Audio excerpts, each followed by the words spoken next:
Hello, I'm Stewie3D, and we're waiting for my stream to go live properly on all the various platforms.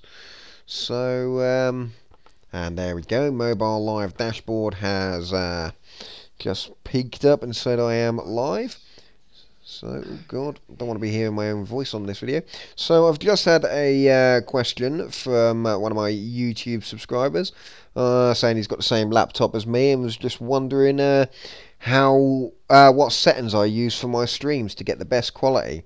Now, I have to admit, I have lowered my settings recently to try and get more viewers on Twitch, because ultimately Twitch is the one I really want to be streaming to, because it works out a lot easier for me, because the new Twitch mobile app has got all the mobile dashboard features in. So if I decide to change game during a stream, I don't have to stop a stream and start again. I can update all the titles and stuff on my phone, which is quite handy.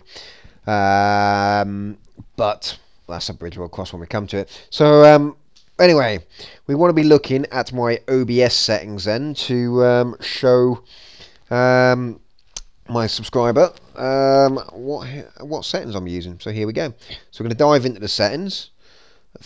In the advanced, you're going to want to set your process priority to high, because even though you're using hardware encoding, if you're not got the process priority set to high, if you're on a CPU bound game, which is pinning your CPU at 100%, your stream is going to suffer.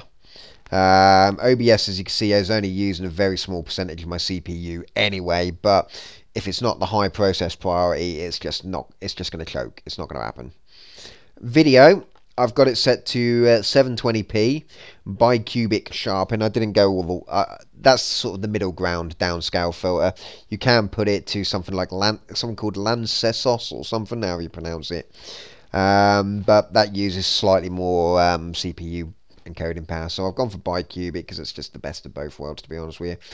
However, I used to stream at 60 frames a second, which looked absolutely awesome, but I was requiring a bit rate of around 5.5 to 6 megabits per second to maintain a full 60 frames a second and keep the quality relatively decent, especially on YouTube, because YouTube transcodes it. So if you feed YouTube a worse quality signal, it just looked like complete crap.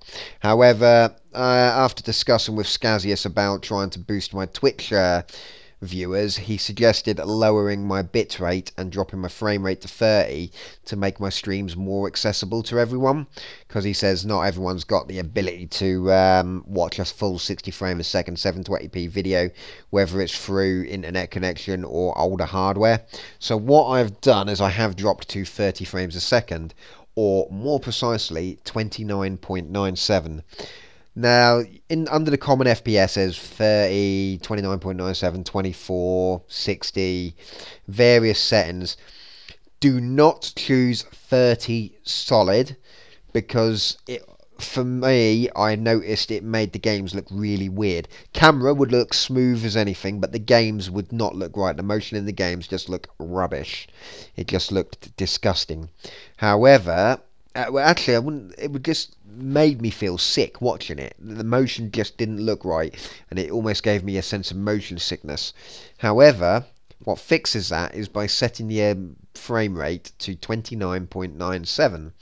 And that is because when the game is rendering at either 60 or 30 frames a second, it's not always at 60 or 30. If you have an FPS counter and you're playing a game at 60 frames a second, you'll see the FPS counter hover between 59.60, 59.60. Likewise, if you're locked your game at 30 frames a second, it'll be 29.30, 29.30.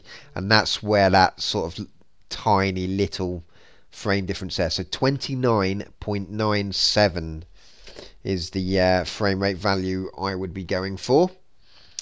Audio, I've just got me 44.1 stereo, and that's about it really. And then this is the important one you're after, and it's the advanced output mode. So I use the NVENC H264 encoder. I used to use the QuickSync QSV encoder. However, for some reason, my streams that were encoded in QuickSync QSV, if I try to watch them back on my Sony Android TV, they've crashed the Twitch app. It just completely crashes it for no reason. However, switching to the NVIDIA MVENC, it works absolutely fine, even though I've not changed any of the other settings. So I use the NVENC, which is basically the hardware side of the NVIDIA graphics card. So basically, that's why my CPU usage is quite low while I'm streaming. What that's using is the same part of the NVIDIA graphics card that powers the Shadow Play. So if you're not using Shadow Play, that's basically it. You're using the NVENC. That's what you'd be using on OBS.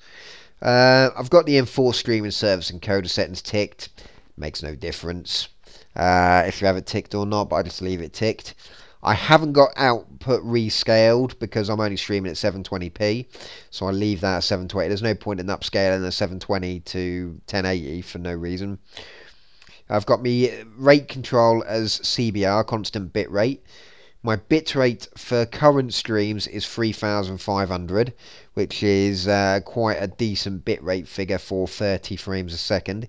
If you are going to use 60 frames a second, then you're going to want to be using either 5 to 6 megabits to get the best out of it. Otherwise, you're going to get macro blocking and anything like that. And even still, on some scenes, you are going to get macro blocking anyway. There's nothing you can do unless you really pump bitrate.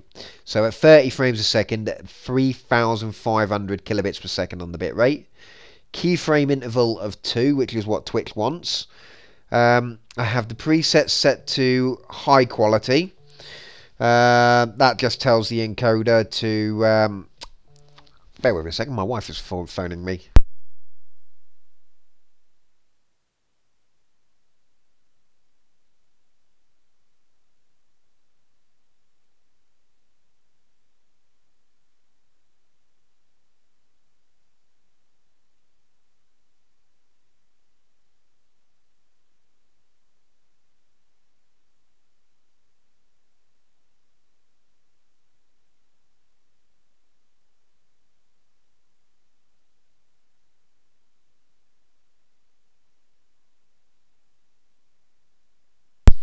That was the wife on the phone.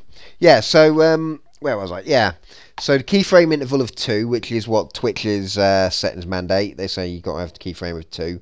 Preset is high quality. That basically just tells the NVENC encoder. It doesn't seem to affect CPU at all. It's basically using more of the NVENC encoder on the GPU.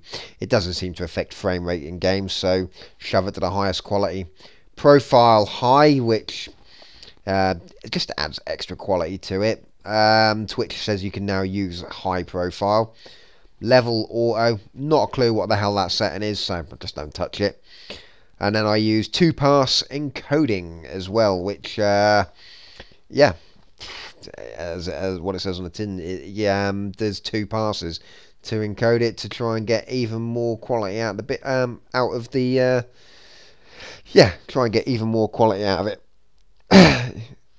Scazia, spend more time per frame. There you go. And then B frames, I ain't got a fucking clue what they are, so I leave them at 2. Seems to be a decent setting. So, yeah, these are the settings what I use. They're the ones what work for me. Hopefully that answers your question. But yeah, if you're going to stream at 30 frames a second, I've learnt the hard way. Use 29.97. If you're using 30, it's going to make you feel sick. So yeah. Right. That's it. And hopefully this helps. Thanks very much for watching.